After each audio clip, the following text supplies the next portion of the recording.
5, 4, 3, 2, and 1. What's up, Purpose Troubleshooter family? We are back. Happy 2023.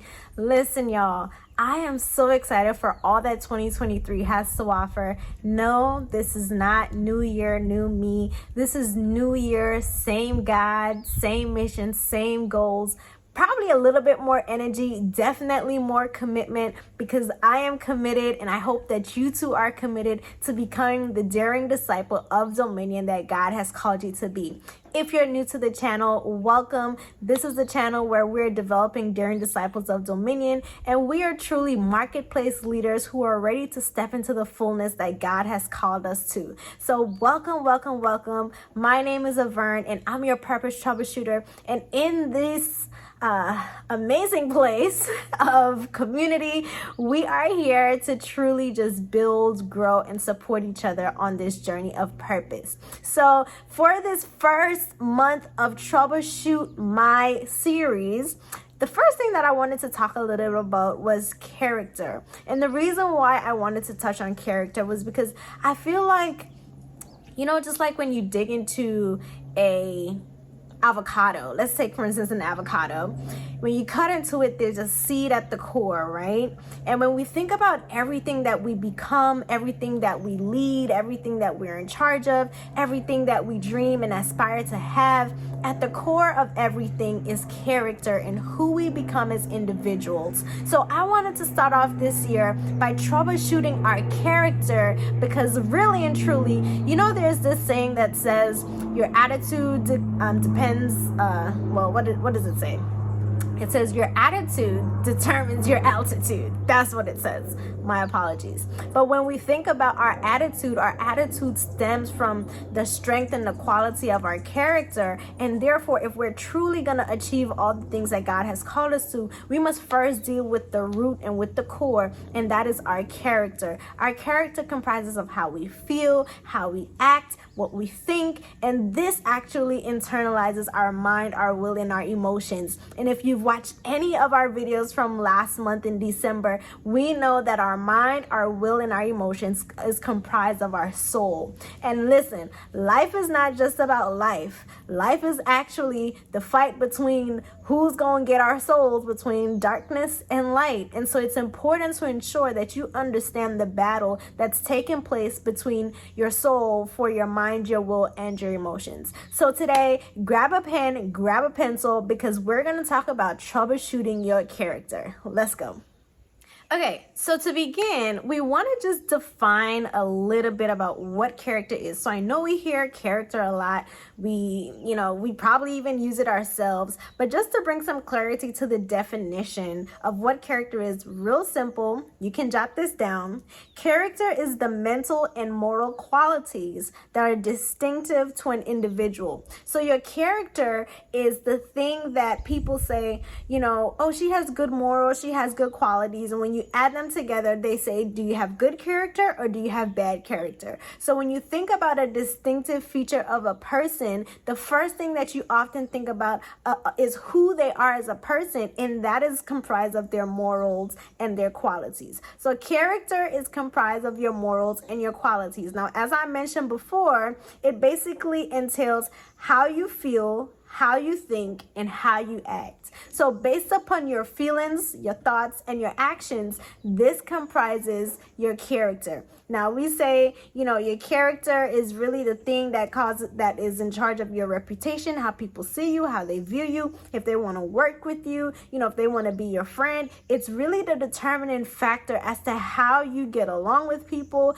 what opportunities you get. And it's so pivotal that we work on our character, we work on troubleshooting our character, especially as children of God.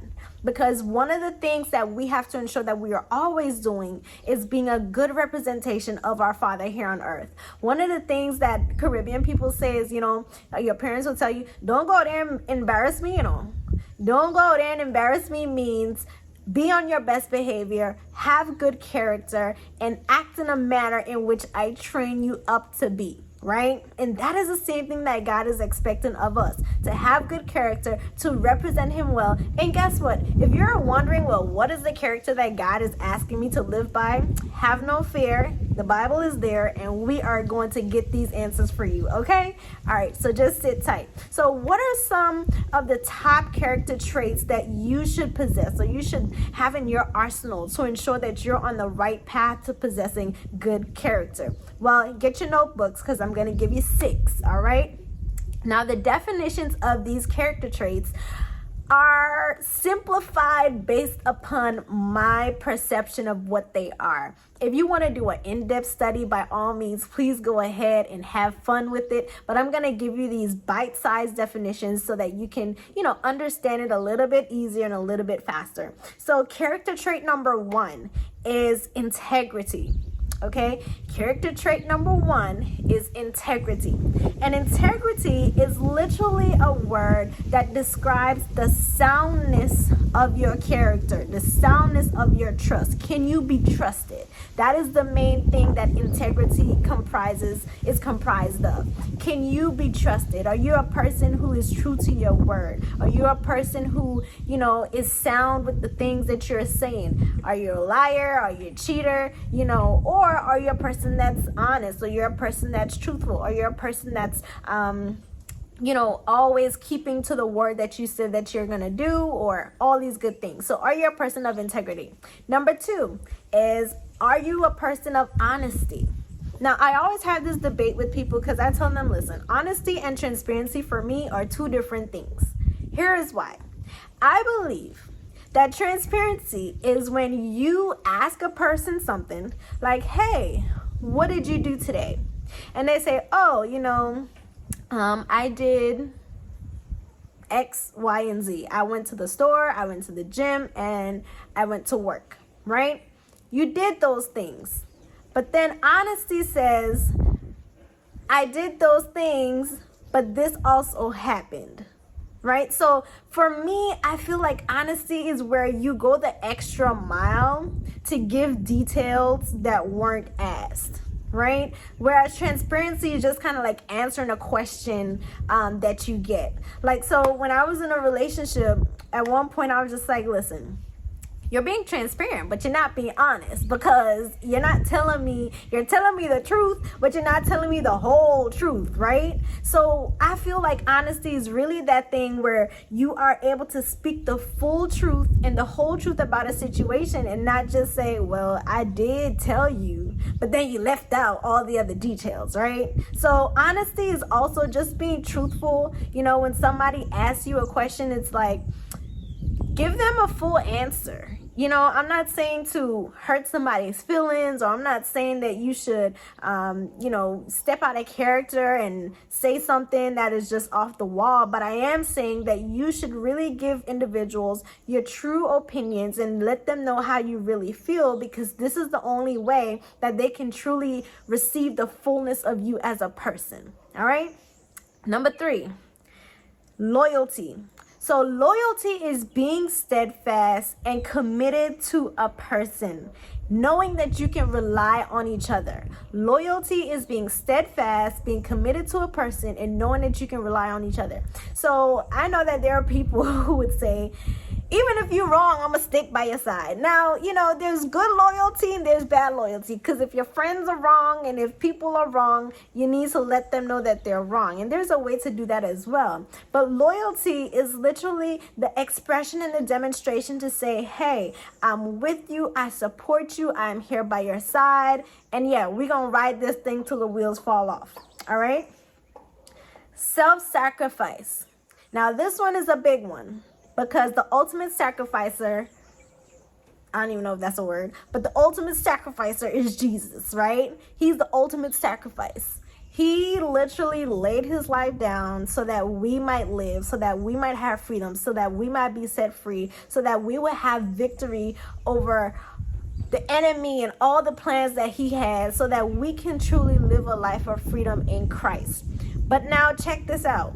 The real question is, are we willing to also be sacrificial for the people who we love and those who are in our midst and those who will need us? Because self-sacrifice requires us to put ourselves aside for the support of someone else who is in need of us. Now, I know a lot of times some people are going to say, I ain't doing that, not me, get somebody else. But guess what? God is calling all of us to sacrifice in one way or another, including in our little day-to-day things, because God is saying, hey, I need some time with you. I'm going to need you to sacrifice some of that Netflix and chill. Or you might need to get your health together and you need to say to yourself, oop, I need to sacrifice some of this junk food. I need to sacrifice some of this sugar. I need to sacrifice some of these carbs. I'm working on it. It's okay. Don't come for me. But at the end of the day, self-sacrifice is also a great character, a great trait of great character. Number 5, accountability. Now listen, this is a tough pill to swallow because there are a lot of people who just don't like to be accountable. Here's why.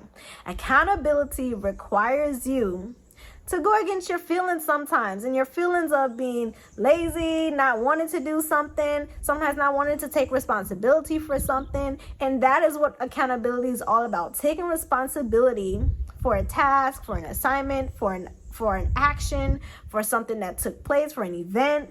And it's literally saying, hey, this is something that I said I'm going to do, or this is something that I did and I'm taking responsibility. That's accountability. Okay? Self-control. Last but not least, character trait number 6, self-control. Now, listen, I am delivered from being a overeater. Okay? And I don't mean it in a bad sense. I just mean like I would have appetizer, I have main course, I have somebody's food as well, and then I'm gonna have me a dessert, and then I have me some water. Like, I'm just delivered from overeating according to what my mom says, okay? Because she be like, Avern, you need to just smaller portions, okay? You don't need a full plate, just smaller portions, and it's working. But self-control can, take place in various aspects. It might be in food. It might be in the things that you indulge in. It might be in how you spend money. It might be in the things that you say. It might be in the activities that you get involved in. There's so many aspects. But self-control is literally saying, hey, I am willing to put some restraints on the desires that I have. I'm willing to, hold my tongue back when it's about to pop off, right? I'm willing to do these things, although it's uncomfortable. That's what self-control is. All right, so let's recap for our 6 traits for good character, our foundationals that we should have in our arsenal. Number 1, we said integrity. Number 2 is honesty. Number 3 is loyalty. Number 4 is self-sacrifice. Number 5 is accountability. And number 6 is self-control. All right, so now that we got those in place, let's really look at what God says about character, because that is really our foundation. And when we really read these 2 verses, I feel like these are 2 of the most profound verses that you can read about character, because God is he's just amazing, right? So let's read and let's take down these 2 verses. Romans chapter 5, verse 3 to 5. Romans chapter 5, verse 3 to 5, and 1 Corinthians 15, verse 13. 1 Corinthians 15, verse 13. But let's start with Romans. Romans chapter 5, verse 3 to 5 says, not only so, but we also glory in our sufferings, because we know that suffering produces perseverance. Perseverance produces character, and character produces hope. And hope does not put us to shame, because God's love has been poured out into our hearts through the Holy Spirit who has been given to us. So check this out.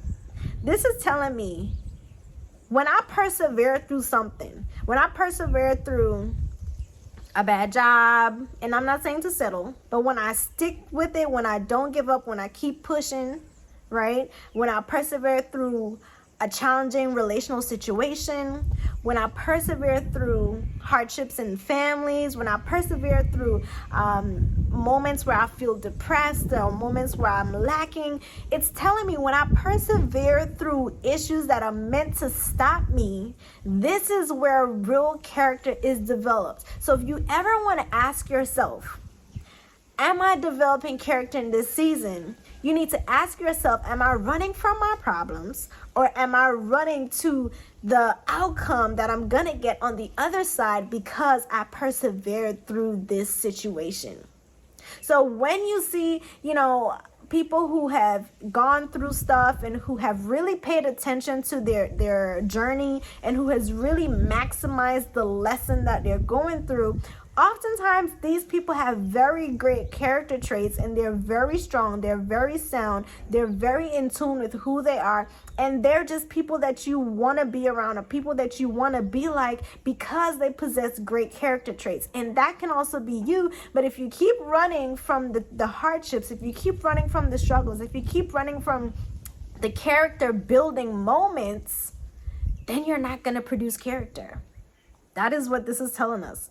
Because only when you produce character, only when you produce a strong core, then are you able to have hope and belief in the fact that, hey, there is possibility for me on the other side. Like, hey, this thing can really happen. Like, hey, oh my goodness, I've seen what has happened to me before, and therefore I can now face this next thing that's ahead of me. This is one benefit of character. So you want to ensure that you're asking yourself, am I running from my problems, or am I running through my problems? Okay, because once you go through, then you're going to develop those strong character traits that you need in order to have good character. All right, the second verse is 1 Corinthians 15 verse 33. And it says this, and it's a bar, and I'm going to drop the mic, okay? It says, bad company does what? Corrupt good character. Bad company corrupts good character. My mama used to say something like this. Well, Avern, you lay down with dogs, you wake up with fleas. Now, let me tell you, back in high school, that was something else, okay? You lay down with dogs and wake up with fleas. I'm looking at her like, why are you talking to me in parables like Jesus at this point? Like, I don't even know what this is supposed to mean. Like, who are the dogs? We ain't even got a dog. But what she was saying was that the people who you hang around, they eventually rub off on you. The people who you hang around, they eventually rub off on you. And I think in her instance, she was saying that the people that I hang around, they didn't have fleas, but they didn't have good character traits. So that means that their bad character traits were eventually going to rub off on me. And thankfully, I listened. I don't think I had a choice, but thankfully I listened. And now, that is not the case. But bad company corrupts good character. Now, I'm not saying that you need to tell somebody that they're a bad person or anything like that. But what I am saying is that you need to really assess, is this relationship doing me more harm or more good? Because at the end of the day, a relationship can be feeding you with physical things and worldly things, but is it feeding you spiritually? Is it feeding you internally? And is it a benefit for your character? That is something that you need to ask yourself, all right? So those are two foundational scriptures for character. Now, what I want to talk to you about a little bit is how character influences your soul. How does character influence your soul? So if God is saying like, hey, bad company corrupts good character, and if he's saying that perseverance produces character and character produces hope, right? Then how does this affect the soul, which is the mind, the will, and the emotions? Well, simply put, the way that we think about our lives, the way that we believe in ourselves, the way that we perceive people, and the way that we perceive our problems is all dependent upon our character. Because listen to this. If I did not have a character of honesty, when a situation arises, my first intention would be to lie about something. right? My first intention would be to say something that is false or something that is untrue. So therefore, the way that you think is the first thing that you do is lie, right? If my character was not to be disciplined, the thought that I'm gonna have is that, procrastination, or the thought of I can do it tomorrow, or the thought of finding an excuse as to why it shouldn't be done is gonna be going around in my mind. Now, when I think about my emotions, this is where you then allow yourself to feel the actual, feelings of this thing. So if I'm saying that my character trait is dishonesty, if I'm dishonest and I'm lying, so in my mind I'm creating a lie, then in my emotions I'm probably also going to be creating some animosity towards this person, or I'm going to be feeling some envy or some hatred or some type of negative emotion, right? But then in my actions, I'm going to speak a lie against this person, or speak a lie against this situation, or do something that would hurt a person, not necessarily physically, but it can be emotionally as well, by having conversations, gossiping, doing different things like that. That stems from dishonest character. So when we think about how one character trait, being dishonesty, can impact our mind, our will, and our emotions, we really have to think about, is this behavior that I'm exemplifying actually helping a person and helping me, or is it breaking a person down and tainting me?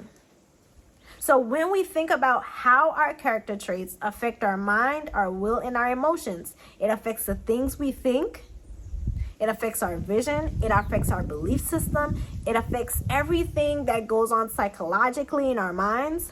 It affects the way that we feel. We get depressed. We get overwhelmed. We get disappointed. We harvest fear. We harness fear. There's so many different other emotions that we feel. And then the way that we act, it is also seen, in our actions, how we show up to situations, how we take accountability, do we take responsibility, how we treat other people. So character really, does a number on us if we aren't intentional and careful about cultivating healthy character traits. Now, the truth about it all is people can just look at you, look at how you act, and determine what the quality of your character is. That is one thing. You don't have to announce that I'm a dishonest person or I'm an honest person. People are able to define and really analyze these things just by looking at what are you saying and how are you acting, how are you treating other people, and how are you treating yourself. It comes out in every single thing that you do. How you take care of your home, how you do your work on the job, how you run your business, how you handle your family, how you handle your friends, all of that good stuff. Even how you handle your appearance, like all of that stuff speaks to your character. So listen, you might be thinking that character is not such a big deal, but I'm gonna tell you, it's a big deal. And we need to ensure that we're putting more emphasis on troubleshooting our character and enhancing and elevating our character to the next level. Okay? Now, why would you say that having character is necessary? Good character is necessary or important?